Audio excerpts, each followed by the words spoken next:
नमस्कार, मैं मनीष स्वागत करता हूं आपको अपने इस यूट्यूब चैनल पे। दोस्तों, आपके जो रेलवे का ग्रुप डी है या एएलपी टेक्नीशियन है, उसमें जो प्रीवियस ईयर में 2018 और 19 में जो क्वेश्चन पूछे गए थे आपके रीजनिंग से, उसी को मैं यहाँ पे कराऊंगा। देखिए कि किस लेवल का प्रश्न पूछे गए थे। ठीक है, कोई ऐसा चीज़ें नहीं है कि जो कि आप नहीं जानते हैं, लेकिन फिर भी आप एग्जामिनेशन हॉल में ये चीज़ें नहीं कर पाए थे, या कर पाए भी होंगे तो हो सकता है टाइम ले लिया होगा, या हो सकता है आपने इजीली इसको किया होगा। तो हम उसी को डिस्कस कर रहे हैं जो कि प्रीवियस ईयर में टीसीएस ने पूछी है, आरआरबी, एएलपी और आपके हो ग्रुप डी। ठीक है, तो चलिए शुरू करते हैं। देखिए, आपके सामने कुछ प्रश्न दिख रहा होगा। अब इसमें चुनना है, ये क्वेश्चन कह रहा है कॉलेज है, यूनिवर्सिटी है और स्टूडेंट है। अब इसमें आपको वेन डायग्राम चूज करनी है कि इन तीनों के लिए इसमें कौन सा वेन डायग्राम होगा। तो अब देखिए कि ये तो इंडिपेंडेंट है नहीं, ये इस पे डिपेंड करती है, यानी कि इसमें कौन सा होगा, ये हो जाएगा डी। कैसे? ये वाला यूनिवर्सिटी है, इसके अंदर कॉलेज आ जाएगा और ये स्टूडेंट यहाँ पे आ जाएगा। अब कहेंगे कोई बच्चे कि स्टूडेंट तो कॉलेज में पढ़ते हैं तो कॉलेज के अंदर आना चाहिए, तो यानी कि इस तरह से यूनिवर्सिटी, कॉलेज और ये स्टूडेंट, ये आप कहेंगे। ठीक है, लेकिन ऐसा कहीं पे दिख नहीं रहा होगा, तो इस वजह से ये वाला है। अगर ये रहता, ये वेन डायग्राम रहता तो ये सही होता, लेकिन ये वाला वेन डायग्राम नहीं है तो ये सही है। तो यहाँ पे कंफ्यूजन होती, लेकिन अगर ये वाला वेन डायग्राम नहीं है तो ये वाला टिक होगा। ये नहीं हो सकता है क्योंकि कुछ कॉलेज तो यूनिवर्सिटी नहीं हो सकते हैं, तो ये भी नहीं हो सकता है कि कुछ स्टूडेंट यूनिवर्सिटी में पढ़े और कुछ कॉलेज में पढ़े। कॉलेज में ही पढ़ा जाता है, ठीक है, कि कुछ स्टूडेंट एक साथ कॉलेज यूनिवर्सिटी दोनों में नहीं पढ़ सकते हैं, एक ही जगह पढ़ेंगे, या तो यूनिवर्सिटी में पढ़े या कॉलेज में। तो ये भी नहीं हो सकता है, ये भी नहीं हो सकता है और ये भी नहीं हो सकता, क्योंकि इन दोनों में तो कुछ ना कुछ रिलेशन है। तो यहाँ पे तो तीनों में से किसी में नहीं रिलेशन है, तो हमारा आंसर ये हो जाएगा। अगला देखते हैं, ऑड वन चुनना है, इसमें से जो डिफरेंट है वो चुनना है। 3 समान है, 1 डिफरेंट है। तो देखिए यहाँ पे कुछ दिख रहा है क्या? कुछ नहीं दिख रहा होगा आपको, देखने समय तो कुछ नहीं दिखता होगा। आप एग्जामिनेशन हॉल में जाएंगे तो इतना लंबा चौड़ा डिजिट दे देगा तो और भी नहीं दिखेगा। तो अगर हम इसको जोड़े 3 2 5, 5 4 9 8 17, यानी कि इसका टोटल सम कितना आ रहा है? 17 आ रहा है। अगर इसको जोड़ते हैं तो 9 8 17, यहाँ पे भी 17 आ रहा है। 7 3 10 और ये 3 13 हो रहा है। यहाँ पे देखते हैं 3 2 5, 5 3 8, 8 6 14 आ रहा है। तो यानी कि ये जो सम है वो यहाँ पे कुछ दिखा नहीं रहा है। तो 3 दूनी 6 करते हैं, कुछ नहीं दिखा। 8 चौक 32 करते हैं तो ये 32 आ जाता है। 8 25 40 करते हैं तो ये 40 आ जाता है। 7 21 करते हैं तो ये 21 आ जाता है। 6 18 करते हैं तो ये नहीं आता, यानी कि हमारा आंसर ये हो जाएगा। ठीक है, इस तरह से आपको 2-3 ट्राई मारनी है। 2-3 ट्राई में अगर क्लिक नहीं करती है तो आगे बढ़ जानी है, क्योंकि इस तरह का जो क्वेश्चन है ट्राई करने से ही आएगा, आप प्रैक्टिस करेंगे तभी आएगा। इस तरह का जो हमने लॉजिक सोचा वो प्रैक्टिस से सोचा, हमने बहुत सारे प्रैक्टिस किए तब जाके इस तरह से क्लिक किया। हमने शुरू में देखा कि हम सभी को ऐड करते हैं, कुछ नहीं बना बात, क्योंकि 2 जगह तो ठीक है 17 आ गया था, लेकिन ये 2 जगह डिफरेंट आ गए। एक जगह 17 आता तब तो हमारा आंसर हो जाता है, लेकिन यहाँ पे वो वाला लॉजिक नहीं लगा। तो हमने क्या लिया, इसको गुना किया, 3 दूनी 6 किया, तो 3 दूनी 6 और 8 चौ 32, यानी कि 6 32 कुछ ऐसा रिलेशन नहीं दिया। 4 × 0 यानी कि 0 हो जाएगा, कुछ ऐसा रिलेशन नहीं। इधर से हम मल्टीप्लाई करते हैं तो हमारा रिलेशन बैठ रहा है। तो इस तरह से हमको लॉजिक फाइंड करनी है। अब इसमें भी ऑड वन चुननी है। देखिए इसमें भी फिर से सबसे पहले इस तरह से ऑड वन अगर चुनने के लिए बोल दिया जाए तब आप सबसे पहले उसके डिजिट का सम करेंगे। यहाँ पे करेंगे 8 6 14, 14 3 17, यहाँ पे 17 हो रहा है। 7 5 12, 8 20, यहाँ पे 20 हो रहा है। ये हो रहा है 10 7 17 हो रहा है, और ये 6 4 10 7 17, यानी कि 3 जगह 17, ये हमारा आंसर हो जाएगा। देखिए सबसे पहले अगर ऑड वन इस तरह से डिजिट में दिया रहे तो सबसे पहले आप उसको डिजिट का सम करेंगे। अगर डिजिट के सम से नहीं कुछ बात बन रही है तब देखेंगे कि कोई ऐसा है कि जो कि मल्टीप्लाई होके दूसरा जो 2 टर्म है या कोई भी टर्म है उसके इक्वल आ रहा है। अगर वो भी बात नहीं बनी तब क्या करेंगे कि यहाँ पे देखेंगे कि सभी ऑड है या इवन है। इस तरह से बहुत सारे लॉजिक लगा सकते हैं, एक ही 2 लॉजिक नहीं है, बहुत सारे लॉजिक लगा सकते हैं जिससे कि आप आंसर फाइंड कर सकते हैं। अब इसमें भी ऑड वन चुनना है। देखिए यहाँ पे अगर सम करते हैं 9 3 12 हो जाता है, 6 4 10, 1 11 हो जाता है, यानी कि 12 11। यहाँ पे क्या हो रहा है, 5 2 7 6 13, यहाँ पे 13 हो गया, यानी कि तीनों डिफरेंट हो गया। हम आगे की प्रोसेस ही नहीं करेंगे क्योंकि सम वाला यहाँ पे लॉजिक नहीं अपना रहा है।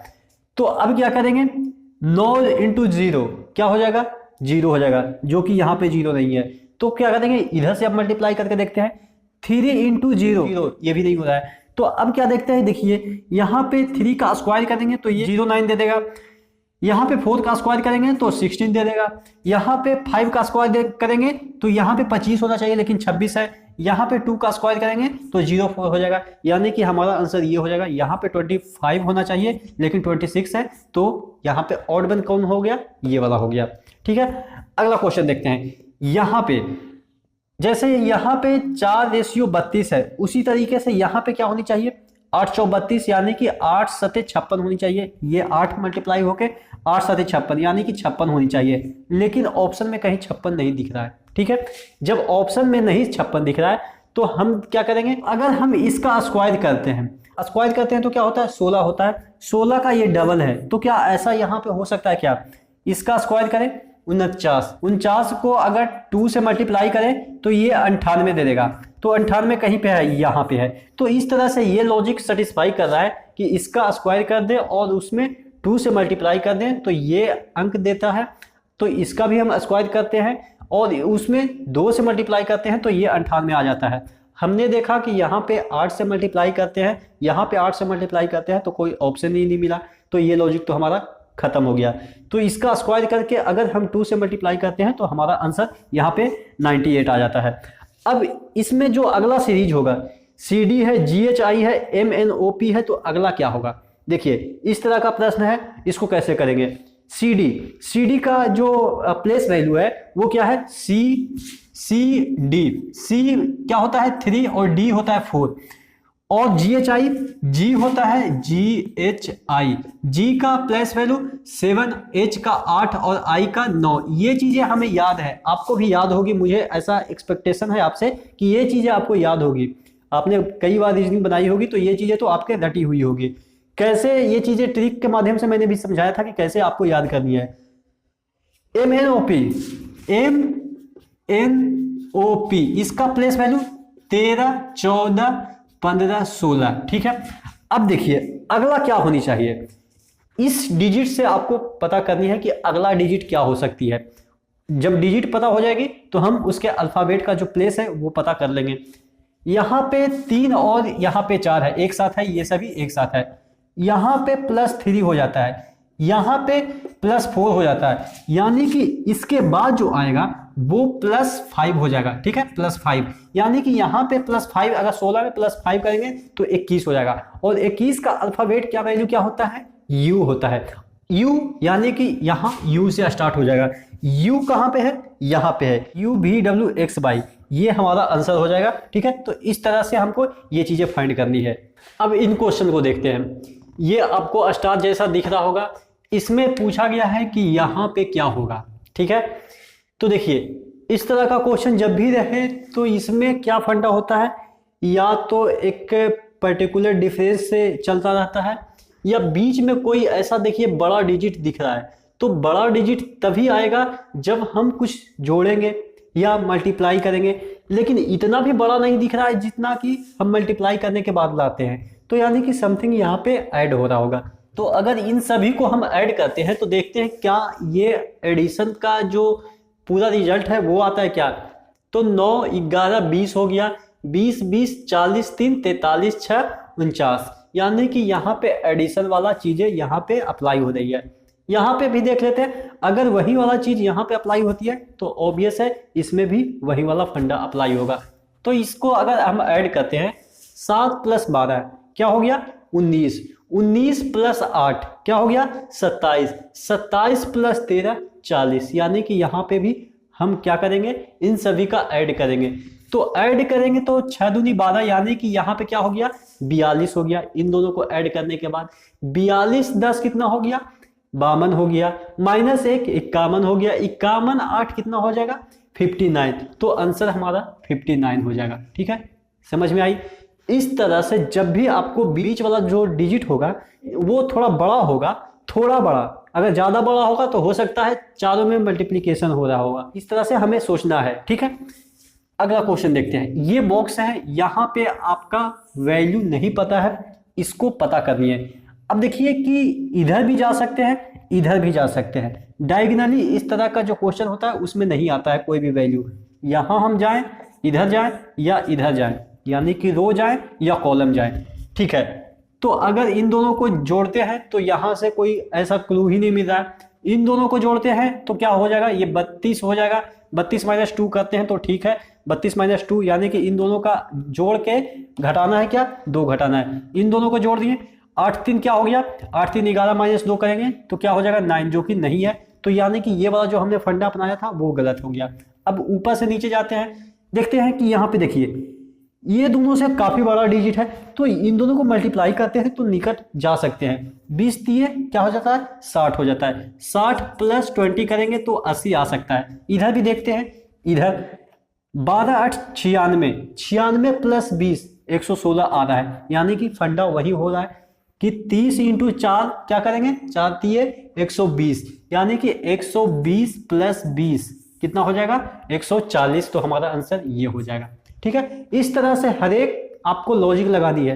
रीजनिंग का यही फंडा है कि आपके मन में 3-4 लॉजिक जैसे ही देखें क्रिएट होना चालू हो जाए, ठीक है।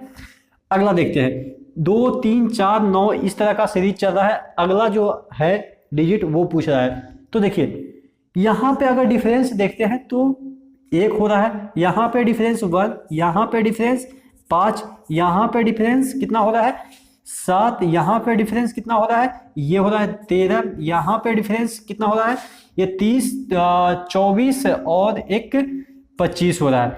तो यहाँ पे डिफरेंस का कुछ ऐसा लॉजिक दिख नहीं रहा है। यहाँ भी अगर डिफरेंस क्रिएट करें तो 0 हो जा रहा है, ये 4 हो रहा है, ये हो रहा है 2, ये हो रहा है 5, कुछ ऐसा कुछ मिल नहीं रहा है। तो यानी कि डिफरेंस वाला जो सिस्टम है वो तो इसमें अप्लाई नहीं हो रहा है। तो क्या देखते हैं कि यहाँ पे देखते हैं 2 + 3 + 4 कितना होता है, 4 3 7 2 9, यानी कि यहाँ क्या हो रहा है, ये तीनों का ऐड हो रहा है।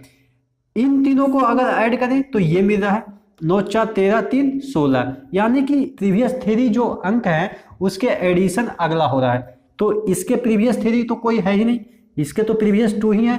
तो यहां से ये सीरीज चालू होगा 1 2 3, यानी कि ये तीनों को ऐड करेंगे तो ये आ जाएगा, इन तीनों को ऐड करेंगे तो ये आ जाएगा, इन तीनों को ऐड करते हैं इन तीनों का, तो 9 दूनी 18 या 38 6 38 6 44 10 54, यानी कि इन तीनों को ऐड करते हैं तो 54 आ जाता है। तो इन तीनों को हम ऐड करेंगे तो अगला मिल जाएगा। तो क्या आ जाएगा, ये आ जाएगा 50 60 70 80 10 90 90 5 95 4 4 99, यानी कि हमारा आंसर बी हो जाएगा, ठीक है। इस तरह से इसमें लॉजिक चल रहा है। अगला देख लेते हैं, 10 - 3 = 12 दिया हुआ है, 12 - 4 = 13 दिया हुआ है, 14 - 5 = 14 दिया हुआ है, तो 16 - 6 = क्या होगा। तो देखिए 10 - 3 करेंगे तो कितना आ जाएगा, 7 आ जाएगा, लेकिन है क्या 12, यानी कि 7 + 5 कर रहा होगा तभी 12 आ रहा है। 12 - 4 करेंगे तो कितना आ जाएगा 8, 8 13 आ रहा है, तो 8 प्लस क्या करेंगे 5 करेंगे तो 13। यहां भी +5 कर रहे थे, यहां भी +5 कर रहे हैं, तो क्या यहां भी +5 हो रहा है, देख लेते हैं। यहां पे कितना हो जाएगा 14 - 5 9, 9 + 5 करेंगे तो 14 आ रहा है, यानी कि +5 इसमें भी हो रहा है। तो यहां भी +5 करेंगे घटाने के बाद 10 आ जाएगा, घटाने के बाद +5 करेंगे तो 15 हमारा आंसर ये हो जाएगा। तो आपने देखा कि एलपी टेक्नीशियन हो या ग्रुप डी हो, उसमें किस तरह के रीजनिंग के क्वेश्चन पूछे गए थे। ये चीजें आपके दिमाग में तुरंत क्लिक करती है तो आप आसानी से कर लेंगे, नहीं तो आपके लिए थोड़ा मुश्किल हो सकता है, क्योंकि यहाँ पे टाइम आपको काफी कम मिल रहा है। 30 से 35 सेकंड एक क्वेश्चन पे देता है, रीजनिंग में तो और भी आपको समय बचाना होता है। तो इस तरह से प्रैक्टिस करते रहिए। इसी तरह से जो भी पिछले ईयर में आपके क्वेश्चन आए हुए हैं उसको हम यहाँ पे प्रैक्टिस कराते रहेंगे। तो अगले वीडियो में मिलते हैं, तब तक के लिए धन्यवाद।